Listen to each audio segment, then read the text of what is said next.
Benjamin Houtin de la société Access, je suis le directeur commercial d'Access Business Solutions et donc je vais co-animer ce webinaire avec Mathieu Aubry, directeur R&D, Bonjour qui à tous. présentera également la partie démonstration avec moi. En tout lieu, je voulais vous dire que nous sommes extrêmement contents d'être sur ce mois de septembre 2020 qui, pour Access, est un mois important puisque c'est le lancement officiel de notre nouvelle solution Nexia GED, que vous allez découvrir dans quelques instants. Donc une solution de GED nouvelle génération. Je pense et j'espère que vous allez être surpris dans le bon sens du terme pour découvrir une solution portée vers l'avenir avec une recherche intuitive qui va révolutionner l'accès à la formation pour apporter de la rapidité à vos accès et à l'ensemble de vos collaborateurs. Donc bonjour à tous. Donc je vous propose l'agenda suivant. Donc au niveau de Access, il y en a qui nous connaissent, d'autres ne nous connaissent pas trop. Donc je vais en 3-4 minutes présenter Access, les grandes caractéristiques de nos offres de jet, de dématérialisation et de workflow. Et puis bien entendu, puisque c'est l'objectif de ce webinaire, vous présenter, vous faire une démonstration très concrète de Nexiajet sur la partie recherche, sur la partie indexation, sur la partie aussi administration. Je laisserai Mathieu tout à l'heure vous montrer en quelques minutes comment on va pouvoir créer une application simple sans forcément être informaticien. On parlera un peu de la roadmap puisque si aujourd'hui, enfin ce mois-ci en tout cas, c'est le lancement officiel de la solution Nexia, c'est une solution qui va encore évoluer sur les 12 prochains mois. Donc il y aura un rythme assez soutenu au niveau de la R&D pour sortir des nouvelles versions avec des fonctionnalités fortes. Donc on vous parlera également de cette roadmap 2021 notamment. Et puis bien sûr le traditionnel échange questions-réponses. Encore une fois, utilisez le chat pour poser toutes vos questions. Alors, donc pour ceux qui ne connaissent pas encore bien Access Group, donc Access Business Solutions fait partie d'Access Group, et la mission globale d'Access Group, c'est d'accompagner les entreprises, petites, moyennes ou grandes, privées ou publiques, dans leur transformation digitale avec une offre numérique globale. C'est peut-être les trois mots-clés qu'il faut retenir, l'offre numérique globale. Alors, Access est organisé en plusieurs pôles, donc en 3 pôles et en 10 centres d'expertise. Donc les principaux pôles, donc c'est le pôle infra et cloud computing, puisque nous sommes hébergeurs de données de santé, et donc c'est dans ce cadre-là que ces solutions sont hébergées et proposées en mode SaaS essentiellement, mais nous assurons également des prestations d'infogérance et d'une manière générale de sécurisation de votre système d'information. Le pôle service, c'est un pôle de consultants vous permettant de vous accompagner dans cette transition digitale, avec également un centre d'expertise dédié autour de la création de sites web à forte valeur ajoutée, portail collaboratif autour du CMS open source Drupal. On est un des référents en Europe et on vient par exemple de signer le dernier site de l'UNESCO. Et enfin, le pôle édition de logiciels qui propose une suite de portails web à destination de différents secteurs d'activité comme la santé au travail, l'éducation-formation et bien entendu la dématérialisation qui fait l'objet de cette présentation ce matin. Donc, hop, 2-3 chiffres classiques, je ne vais pas tous les citer. Access, c'est grosso modo 25 millions d'euros de chiffre d'affaires, près de 300 collaborateurs, un groupe qui a une vingtaine d'années, qui investit massivement et en moyenne depuis maintenant 17 ans, 14% de son chiffre d'affaires en R&D, avec une croissance jusqu'à présent de plus de 10%, en tout cas une croissance à 2 chiffres depuis 17 ans. Voilà, sur les principaux chiffres des clients, donc on travaille avec des très grands comptes, des PME, des bailleurs également sociaux, 80 bailleurs sociaux privés comme publics nous ont fait confiance ces dernières années.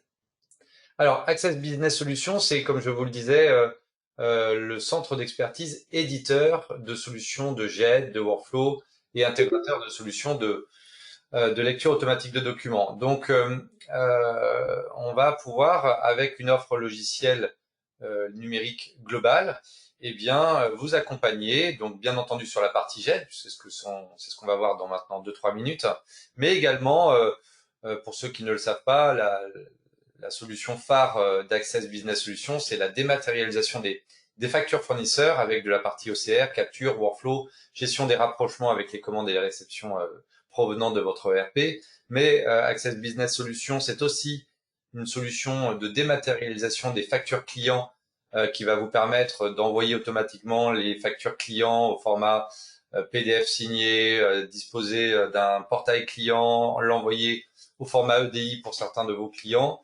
Access Business Solutions, c'est aussi une expertise autour de la gestion des notes de frais, la gestion des engagements ou encore même la dématérialisation de l'ensemble de vos courriers entrants et sortants. Voilà, c'est pour ça que je parlais de cette offre numérique globale qui doit vous permettre de vous accompagner sur l'ensemble ou la majorité en tout cas de vos projets de transformation digitale. Alors, on est éditeur mais aussi intégrateur puisque on le verra et on en parlera pendant la démonstration. Évidemment, toutes ces solutions vont pouvoir fonctionner que si elles parlent, si elles dialoguent avec votre ERP SAP, Cegid, Sage, Prem, Portail Imo, Ulysse, etc., etc. Donc, nous avons aujourd'hui une trentaine de connecteurs ou d'interfaces avec les principaux ERP du marché. Alors, des clients, ben, on en a, je vais peut-être citer juste les tout derniers.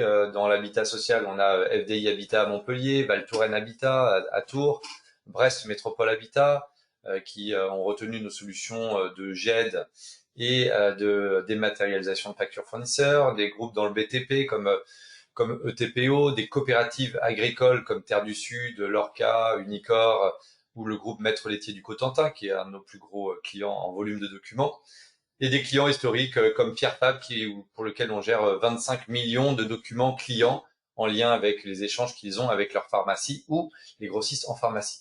Voilà quelques-unes de nos références qui nous ont fait confiance cette année, ces dernières années, pardon. Voilà, j'en dis pas plus sur Access, on pourra revenir vers vous sur ce point-là. La partie Nexia Jet démonstration va pouvoir commencer. Simplement un peu de teasing pour présenter cette solution de GED dont nous sommes très fiers pour cette présentation de septembre. Alors, Nexia est articulé autour d'une technologie que certains connaissent probablement, technologie Angular, une technologie qui nous permet justement d'avoir cette nouvelle génération de solutions. Et en termes de base de données, on s'appuie sur à la fois des bases de données relationnelles ou non relationnelles, selon qu'il s'agisse du stockage des paramétrages de l'application ou des données et des images. Donc, soit on a à la fois du NoSQL et de la base de données Elasticsearch. Voilà au niveau des technos utilisés. Alors, les grandes fonctionnalités. Donc, les grandes fonctionnalités de cette application qui est donc une application moderne, responsive design et évolutive. Donc, on a regroupé cela sur différentes briques. La partie recherche. Donc, on va avoir une recherche qui est vraiment résolument tournée vers le web, vers la recherche full text avec une aide intelligente, avec une logique de suggestion intelligente pour assister, que ce soit dans la recherche ou dans l'indexation de vos documents, vos utilisateurs pour qu'ils puissent accéder très rapidement et très simplement à l'information qu'ils recherchent. Donc, on verra cette logique de filtre, de facettes que vous connaissez tous maintenant quand vous naviguez sur vos sites web préférés.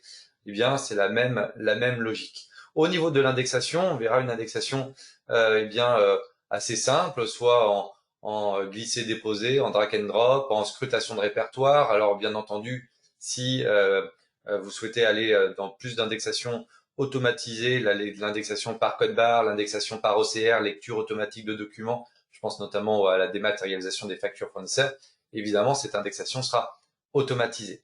Donc, on verra cette logique d'indexation et on parlera avec Mathieu notamment tout à l'heure de la gestion des habilitations des droits. On en parlera lorsqu'on vous montrera la création d'un nouvel plan de classement, d'un nouveau plan de classement ou d'un nouvel espace de travail. La notion de profil cumulable, ça c'est très important. On a une gestion des droits très fine qui permet d'avoir des droits aux documents, avoir une logique de régionalisation par société, par agence, par service, donc et par fonctionnalité bien entendu.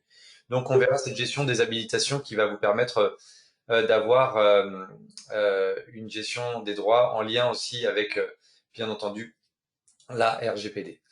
Donc, je vous le disais, une des nouveautés de la solution Nexia GED, c'est vraiment aussi l'administration. On a écouté nos clients et ils nous ont demandé depuis quelques années d'avoir une solution leur conférant davantage d'autonomie.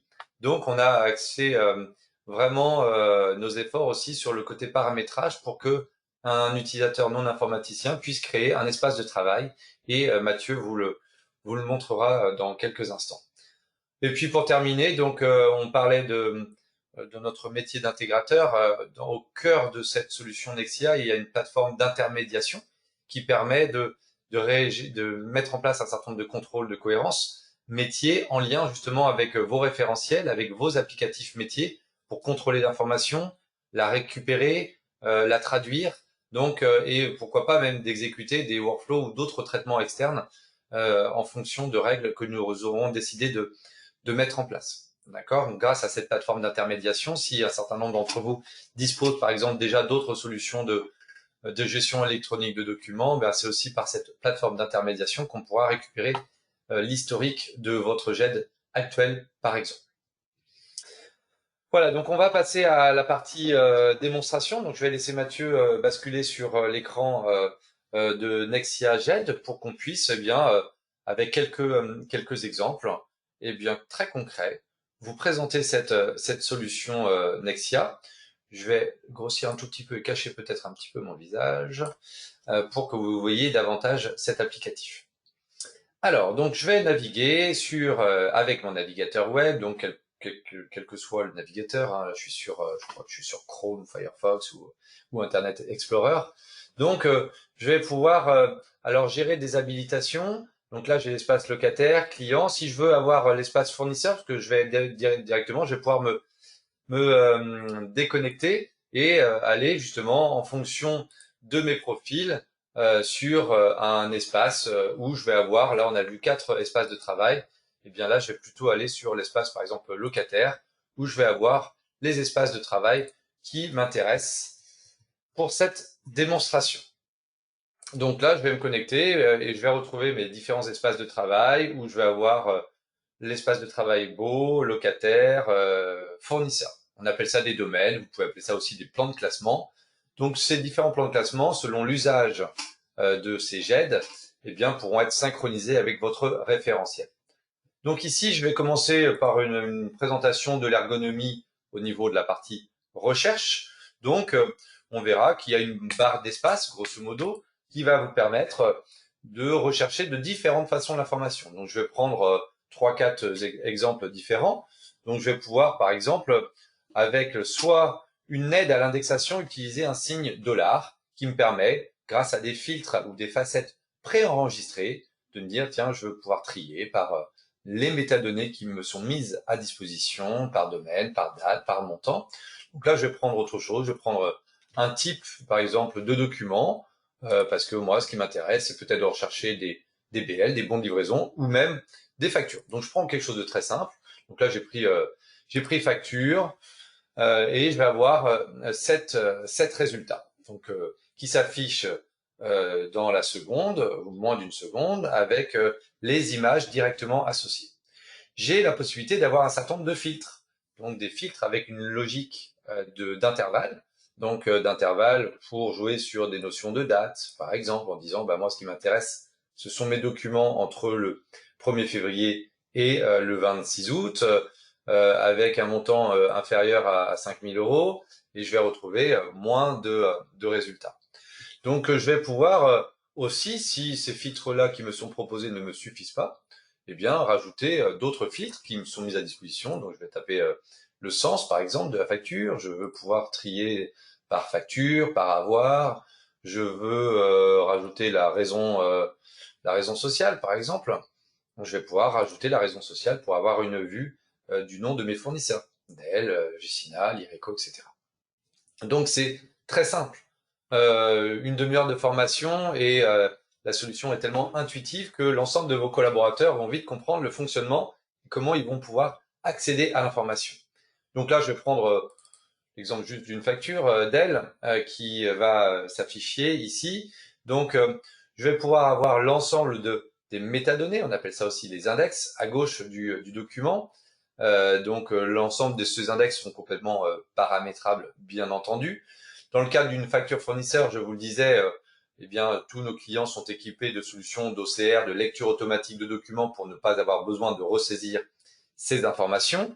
Vous allez avoir la possibilité potentiellement d'ajouter des commentaires directement sur le document, sachant que tous ces commentaires, toutes les actions dans une logique de piste d'audit fiable et de RGPD, tout est tracé au niveau du document. On verra que c'est également la possibilité d'avoir cette parfaite traçabilité au niveau du dossier associé. Et également donc de pouvoir ajouter des pièces jointes. Donc au niveau de la manipulation du document, donc là il n'y a qu'une seule page, mais vous pouvez à tout moment dire passer en plein écran pour pouvoir naviguer plus facilement dans votre document. Vous avez la possibilité d'utiliser la petite main pour vous balader plus facilement, avec la possibilité de faire des rotations très simples au niveau de vos documents, et puis des fonctions classiques de zoom sur les documents. Voilà, donc ça c'est les principales fonctionnalités classiques. Je vais retourner sur mon écran principal pour montrer autre chose, montrer que j'ai pas besoin forcément d'utiliser le petit signe de l'art. Si moi je cherche juste toutes les factures du fournisseur Dell, eh bien je peux aussi avoir les factures du fournisseur Dell, tout simplement. D'accord? Donc, je vais avoir la possibilité également d'avoir des recherches full text. Donc, je vais avoir la possibilité de taper directement porte en aluminium, par exemple. Donc là, je range sur une recherche full text et il va me retrouver la facture sur laquelle il y a porte en aluminium. Donc là, on fait une recherche full text sur le contenu des documents, vraiment à la mode Google, pour pouvoir retrouver des informations qui seraient pertinentes pour vous. On peut avoir aussi, c'est pour ça qu'il y a une petite erreur, quand je veux faire plutôt une recherche par raison sociale, autant plutôt utiliser la recherche par dossier. Donc je peux dire, moi ce qui m'intéresse, c'est d'avoir une vue globale de mon dossier fournisseur, on verra après sur la partie locataire, et donc moi ce qui va m'intéresser ici, c'est de récupérer les documents de la raison sociale d'elle, par exemple. Voilà, et là je vais avoir mon dossier, d'accord? Je vais avoir mon dossier, je vais avoir l'ensemble de mes documents qui sont associés au fournisseur Dell. Voilà. Donc la recherche est relativement simple. Je vais vous montrer encore d'autres choses qui va davantage illustrer ce que je suis en train de vous présenter sur la partie locataire.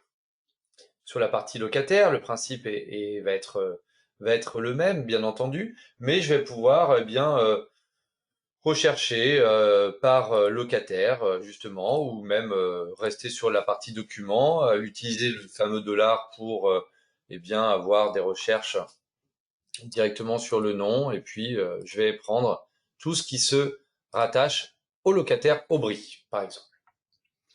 Et donc là, je vais pouvoir avoir l'ensemble des documents se rattachant au locataire Aubry. Donc, je vous parlais beaucoup d'interface, je vous parlais beaucoup d'intuitivité de la solution. Un autre exemple, on va pouvoir visualiser le type de document directement sur l'imagette, puisqu'il y a des codes couleurs, on voit fiche d'indemnité locataire, courrier de départ, procuration, solde de gestion. Alors bon, là, il n'y a que 14 documents, donc je peux effectivement naviguer assez facilement. Mais lorsque vous allez avoir une recherche un peu plus générique, affichant plus de 50 ou voire plus de 100 documents, eh bien, vous allez peut-être être content de voir la solution vous proposer des fameux filtres, c'est ce que je vous disais, pour que vous puissiez avoir l'ensemble des types de documents. Donc moi, si ce qui m'intéresse, c'est d'avoir que le bail, je vais pouvoir filtrer très simplement sur le bail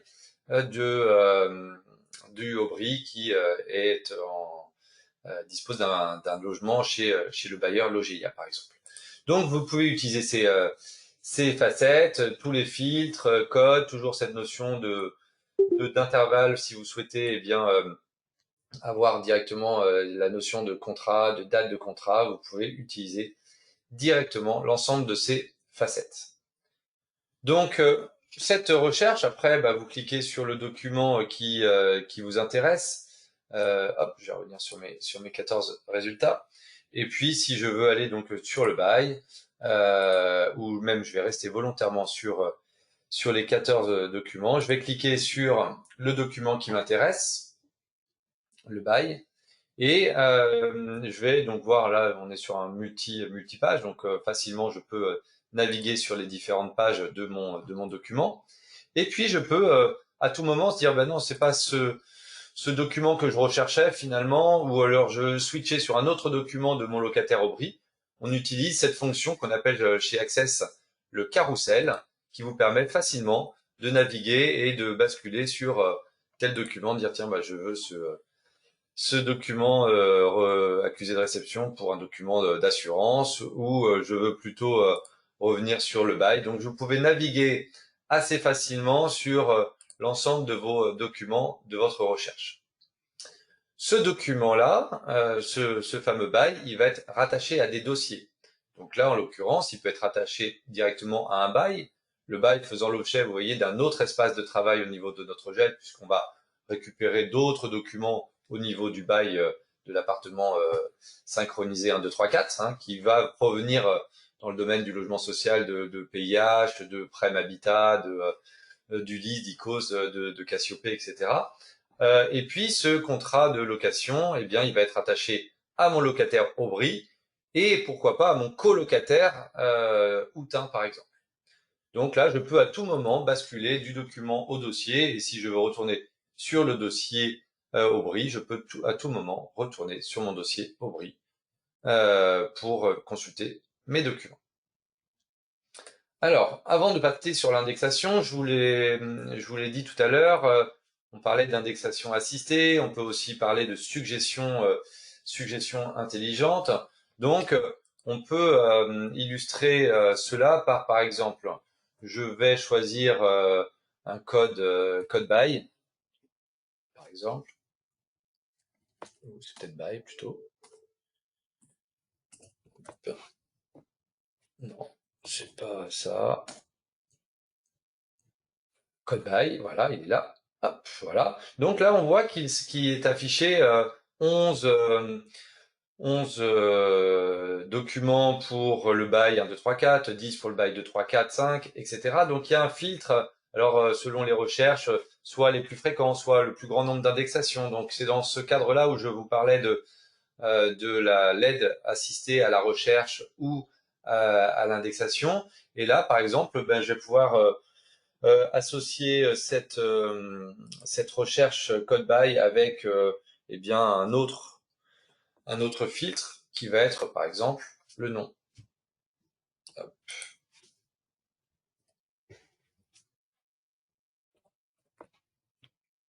Et là dans le nom, il va me proposer que le locataire Houtin et Aubry, puisque c'est ces deux locataires-là qui se rattachent au bail 1, 2, 3, 4.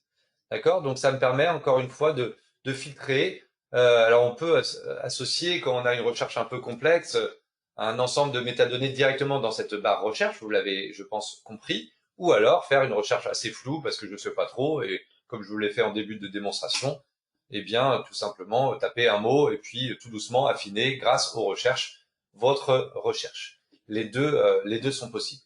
Donc là, j'ai exprimé et je vous ai présenté les grandes fonctionnalités autour de la recherche. Passons peut-être sur la partie indexation. Donc j'ai plusieurs possibilités au niveau de l'indexation. Soit eh bien j'ai des logiques d'indexation où un collaborateur a déjà commencé une phase d'indexation ce matin, hier, la semaine dernière, ou même en termes d'organisation, il y a des personnes qui numérisent des dossiers et d'autres qui font l'indexation. Et bien dans ce cas-là, je vais avoir la possibilité de retravailler sur ces indexations pour commencer à faire l'indexation, associer les mots-clés, le type de document, etc., etc. Ou alors, je peux directement choisir, je vais aller par exemple sur Oui, bah sur Routin, ou est-ce que j'ai des exemples sur Routin? Je vais pouvoir aller sur Routin, je vais aller directement sur le dossier, hop, Routin. Voilà. Donc là, je suis sur le dossier locataire Houtin. Je vois tous mes documents ajoutés. Et si je souhaite, eh bien, ajouter un nouveau document, je vais pouvoir créer un document à partir directement de l'entité. Donc, je vais pouvoir ajouter des documents directement depuis le locataire, ou encore une fois, comme je vous le disais, revenir sur l'indexation qui désormais me permet d'associer des documents. Donc là, pareil, au niveau de la gestion des droits, peut-être que moi je vais pas avoir le droit eh bien d'indexer tout type de documents. Donc là, la liste est faite pour que, en tant que Benjamin Houtin, je puisse indexer certains documents et pas d'autres. Donc là, je vais prendre par exemple un bail. Alors, peut-être du coup, Mathieu, je n'ai pas directement accès à ton répertoire. Est-ce que tu peux prendre un bail, s'il te plaît? Je ne sais pas si j'ai un bail de côté. Et ben Ouais, voilà. voilà, très bien. Donc là, on est sur une logique assez classique pour que vous puissiez comprendre comment on va pouvoir associer un bail à un type de document. La scrutation de répertoire va fonctionner un petit peu différemment puisqu'on va être capable de scruter des répertoires que votre multifonction va pouvoir déposer automatiquement et Nexia va pouvoir les scruter automatiquement ces répertoires. Si vous recevez un document ou X documents dans un email, vous allez avoir la possibilité directement depuis le mail d'envoyer les documents en indexation, ou bien entendu, si on est sur des documents structurés ou semi-structurés, voire même non structurés, mettre en place des technologies de la DRAD. Donc là, je vais poursuivre mon indexation et donc je vais pouvoir associer eh bien à ce document un, un bail associé. Donc là, je vais pouvoir associer via des listes ce document à un bail existant ou avoir la possibilité d'ajouter directement depuis la GED un nouveau bail. Je vais pouvoir aussi ajouter un nouveau locataire. Là, par exemple, si je suis sur la possibilité de mettre un co-locataire, c'est ce que je vous disais, pour associer également ce bail à Benjamin Houtin. Et donc, en fonction également de type d'indexation, on peut avoir d'autres volets d'indexation optionnels parce que j'ai coché ou j'ai saisi un champ, alors je vais avoir des indexations complémentaires. Par exemple, si je reviens dans la logique des factures à bon de commande, eh bien, je peux avoir une obligation de mettre le numéro de bon de commande. On peut avoir des champs obligatoires ou, euh, ou facultatifs. D'accord? Et puis, simplement, je vais valider le document et ce document-là va permettre d'archiver tout simplement le document dans l'espace de travail associé. Donc l'indexation est relativement aisée, va permettre d'enrichir l'espace de travail et vous permettre de continuer votre travail. Alors on peut avoir des logiques d'indexation avec mémorisation, c'est-à-dire que je reste sur le locataire Aubry et puis l'ensemble des documents vont être rattachés à Aubry, par exemple. Donc, on a montré la phase de recherche intuitive, la phase d'indexation assistée. Peut-être est-ce venu le moment de basculer sur comment on en est arrivé là, puisque là, vous voyez ici des domaines ou des espaces de travail. Il y en a trois actuellement, donc l'espace les baux, les locataires, les fournisseurs. Je vais laisser maintenant la main à Mathieu pour vous présenter la partie administration et vous montrer. Alors, on a fait le choix évidemment de faire une application JET très simple, très light, mais vous allez comprendre comment en 5 minutes on peut créer un nouvel espace de travail. À toi de jouer, Mathieu.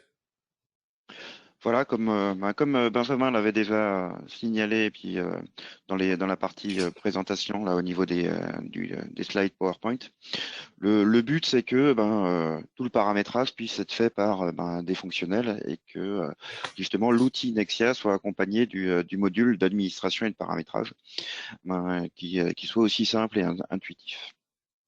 Donc, Je vais aller en tout premier lieu sur mon administration, la page d'accueil, où on choisit en fait un premier contexte. Donc le contexte qui va permettre justement d'identifier ou d'avoir plusieurs paramétrages et plusieurs travaux en cours en parallèle. euh, pour avoir justement quelqu'un qui va s'occuper, comme moi là, de créer un contexte pour la création d'un nouveau domaine pour un domaine client. Et donc, je vais pouvoir travailler de mon côté et d'autres personnes vont pouvoir faire un paramétrage à côté. Au niveau de mon contexte, la première chose qu'on va faire, c'est rajouter un domaine ou un espace de travail.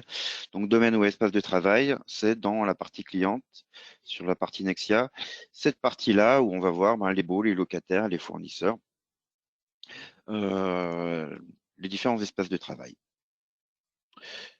Donc, je vais ici, dans mon administration, rajouter un domaine où je vais, par exemple, mettre en place un nouveau dossier client.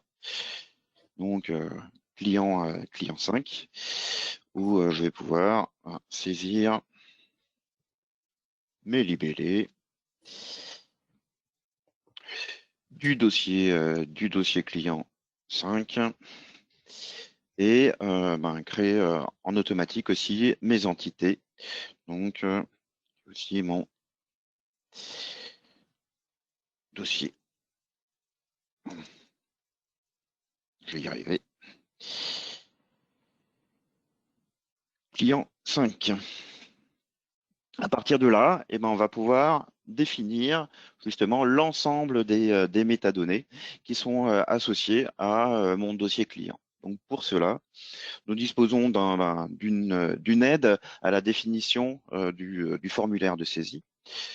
Et donc, avec ces petites aides, on va définir dans un premier temps les différents blocs de données. Donc le bloc de données, c'est ce qu'on voit ici. On va pouvoir regrouper facilement l'ensemble des données par bloc. Donc, je vais avoir mon bloc client 1 et je vais définir ce que je veux mettre dedans. Donc, je vais mettre déjà pour mon client un nom, un prénom. Je vais pouvoir définir encore d'autres lignes, donc avec pourquoi pas une adresse, un code postal et une ville. Si je veux, je peux rajouter d'autres blocs donc de données pour dire là je vais plutôt avoir mes données qui concernent mon code client. C'est un beau bloc code client avec le code client qui serait issu de l'ERP. Donc là, je définis le formulaire qui va me permettre de saisir l'ensemble des informations à mon client. Une fois que ce formulaire est là, on va passer par une étape de génération qui va me permettre de renseigner les caractères obligatoires de certaines données, savoir quel type de données aussi, de quel type de données est fait ce champ. Donc là, le champ nom, il était déjà créé dans mon référentiel. Donc c'est bien un champ de type caractère. Et je vais pouvoir dire que mon champ est obligatoire, une valeur minimale, valeur max, et si ça doit apparaître ou non dans justement les différents champs de recherche. Donc pour ça, je vais devoir passer l'ensemble de mes champs très facilement. Je vais dire Donc, c'est soit les champs sont déjà obligatoire. existants, soit vous pouvez créer d'autres champs spécifiques à ce bloc, à cet espace de travail. Donc là, en effet, par exemple, sur le code client, il n'était pas connu de mon référentiel.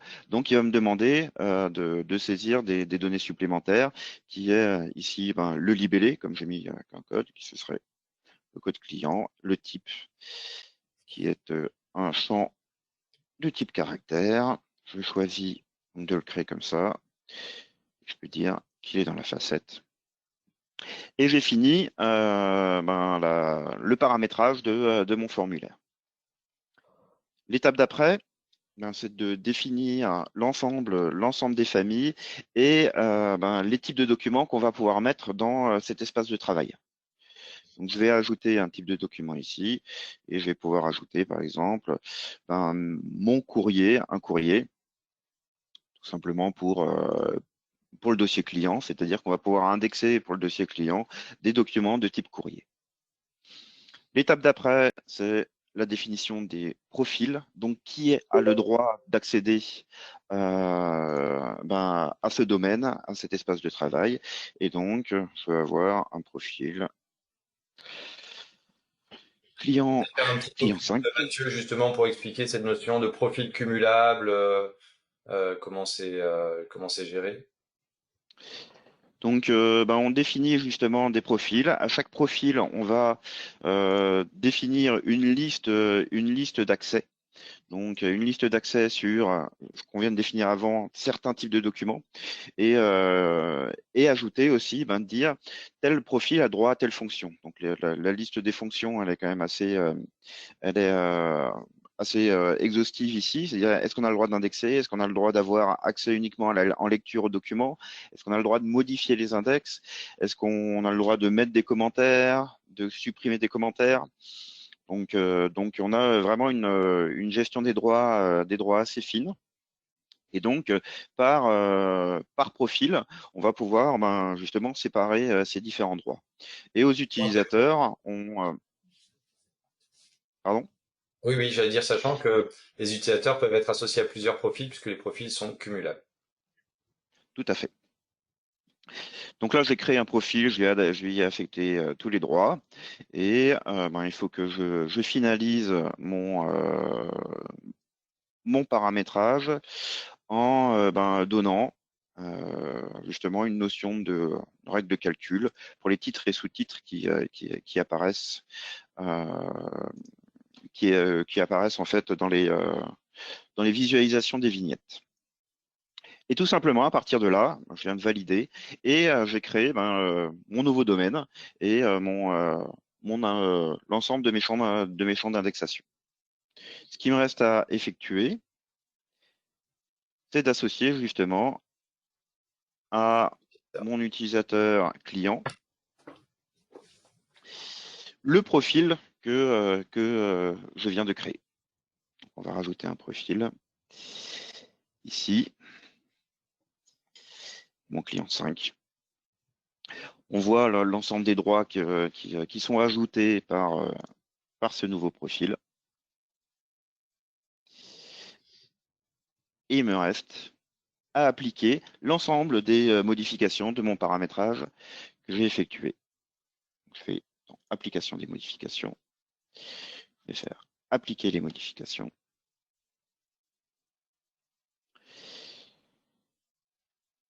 L'application de mon patch est en cours, donc ça prend quelques secondes. On va créer automatiquement justement l'ensemble des vues, l'ensemble du paramétrage des bases de données derrière.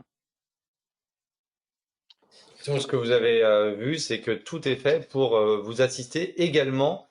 Donc, je vous ai parlé de recherche, d'indexation, mais également dans la création de cette application, puisque vous disposez d'un référentiel de type de document, d'un référentiel de champs existants, donc vous n'êtes pas obligé de tout recréer. C'est pour ça que la création d'un nouvel espace de travail est simplifiée. Et donc maintenant, je me connecte en tant que client à qui je vais donner les profils. Et donc du coup, j'ai accès automatiquement à mon client 5 que je viens de créer avec la possibilité d'ajouter un nouveau client avec les champs que j'ai définis, avec mon nom en obligatoire et puis l'ensemble des champs qu'il y a derrière. Voilà, donc on voulait vous montrer la création d'une application. C'était demandé depuis maintenant quelques temps par nos clients. En quelques minutes, vous avez pu voir la facilité, après une petite formation, de créer une application GED. Et donc, ça vous donne la possibilité de souscrire à cet abonnement et puis après, une fois un premier plan de classement réalisé, d'être autonome dans la création de nouveaux plans de classement. Alors justement, pour en savoir un petit peu plus et avant de passer à la phase de questions-réponses, on va repartir sur le PowerPoint, Mathieu, pour me parler un petit peu de la roadmap, hein, puisque toutes les fonctionnalités ne sont pas encore définitives. Ça s'inscrit dans une roadmap entre septembre 2020 aujourd'hui et puis fin 2021, grosso modo, et début 2022. Donc, dans cette roadmap, il y a plusieurs choses importantes. Alors, la première étape, elle est à relativement court terme puisque c'est dans quelques semaines, sur début de l'année 2021. Pour la partie facture, on va intégrer dans ce module GED un module de piste d'audit fiable. Donc, pour ceux qui ont des projets ou qui ont déjà mis en place des solutions de dématérialisation de factures fournisseurs, Nexia va vous aider à constituer votre piste d'audit fiable, c'est-à-dire à réaliser des contrôles de complétude selon le type de document devant être trouvé dans tel fournisseur appartenant à telle ou telle piste d'audit fiable, avec des alertes possibles vers un administrateur. Donc là, ça c'est important sur la partie facture, ce module de piste d'audit fiable. Également, à très court terme, en fin d'année ou début 2021, on en a un tout petit peu parlé, mais pas tant que ça, la possibilité, selon le type de document, d'appliquer des signatures, signature EDAS, RGS 2 étoiles, cachet serveur, signature qualifiée, simple signature selon la typologie des documents entrants et sortants, associés à Nexia GED, déposés si vous le souhaitez dans un coffre-fort d'un partenaire. Donc ça, c'est ce qui va se passer sur fin d'année et début 2021. Au niveau de la partie indexation, donc on va rajouter la partie lecture code barre et QR code pour pouvoir justement vous aider pour ceux qui ont une logique de séparateur avec des démats de courrier avec des types de documents ou dans une logique de reprise de dossier métier papier qu'il faudrait pouvoir reprendre automatiquement avec une logique de code à barre. Ça arrive sur le premier trimestre. Ensuite, donc très important, la partie RGPD. Je t'en laisse en parler un tout petit peu, Mathieu, sur à la fois la notion de purge, de documentation que vous devez produire dans le cadre de cette RGPD avec pas des nomenclatures, mais je sais plus quel terme tu avais employé. Tu peux en dire deux mots, s'il te plaît, Mathieu? Oui, donc dans cette partie RGPD, c'est une évolution assez complète qui va permettre d'identifier les données sensibles et les données personnelles. Donc ça, déjà l'identifier et puis avoir un traitement particulier au niveau de la Z, c'est-à-dire que par défaut, ces données seront cachées et on va pouvoir accéder, enfin pour ceux qui ont les droits dessus, à la donnée dans un second temps et puis tracer tous les accès justement à ces données dites sensibles ou personnelles. Une deuxième partie, une grande fonctionnalité là, de ce module RGPD, c'est le cycle de vie et la durée de vie des types de documents pour pouvoir mettre en place justement un tableau de bord et puis des alertes qui vont nous permettre de voir quels documents sont en fin de vie et quels documents seraient à archiver, voire ou à anonymiser avec des traitements particuliers derrière. Et un troisième grand module qui, comme le disait Benjamin, va nous permettre d'aller dans la documentation donc RGPD qui a été demandée par la CNIL, c'est-à-dire avoir toute une documentation, produire une documentation autour des différents traitements. Donc vous avez des fiches de traitement qu'il faut produire. Et donc nous, comme le paramétrage est déjà présent, on a fait le paramétrage là, dans l'outil d'administration et de paramétrage. On connaît déjà l'ensemble des données et on pourra avoir des indicateurs sur les données sensibles ou personnelles, à savoir si elle est documentée dans Nexia avec une fiche de traitement et pour pouvoir suivre et puis mettre à jour l'ensemble de ce référentiel des traitements de votre entreprise.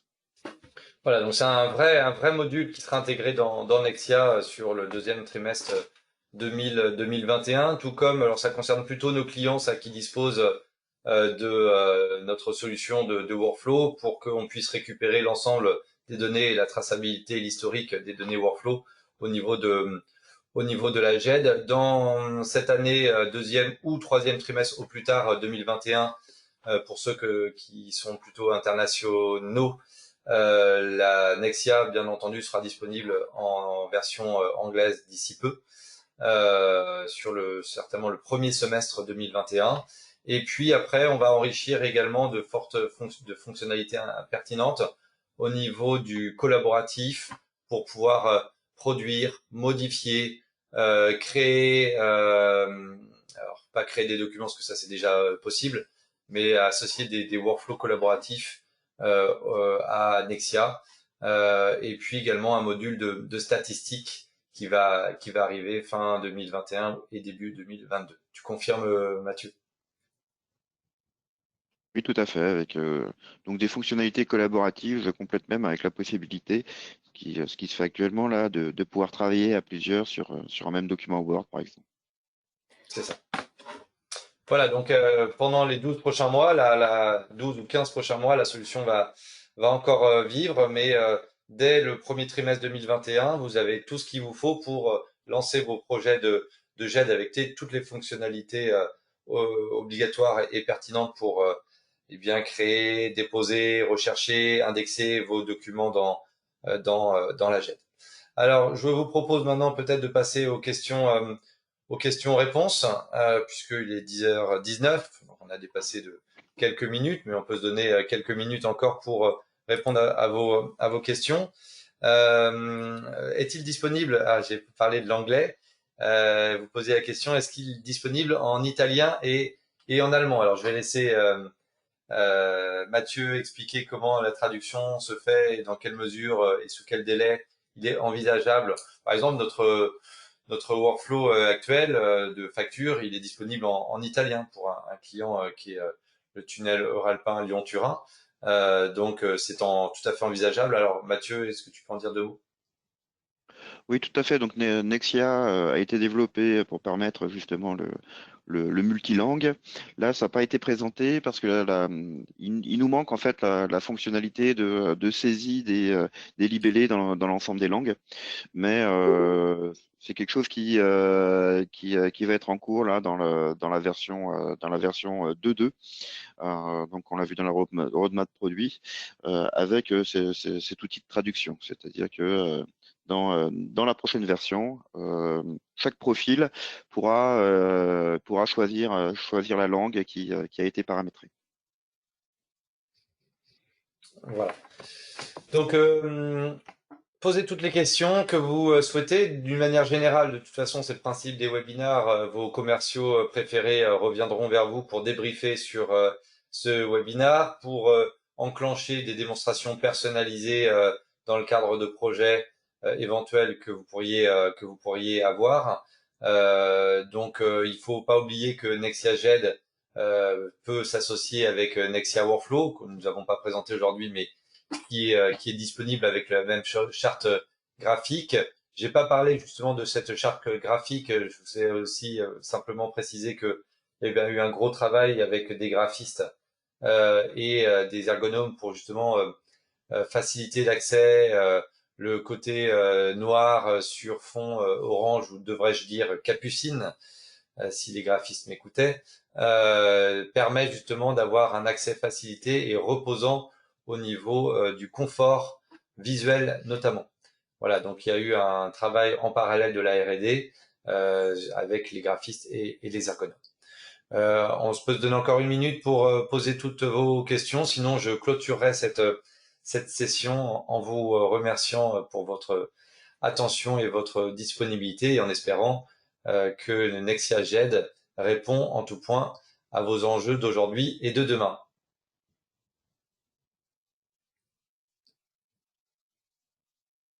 Merci, j'en profite pour remercier Mathieu Aubry pour m'avoir assisté dans ce webinaire. Merci à tous. Donc à bientôt. Merci, je vais quitter du coup la session. On vous rappelle dans les 10 prochains jours, on reprend contact avec vous et je vous souhaite une très belle journée. À bientôt. Bonne journée.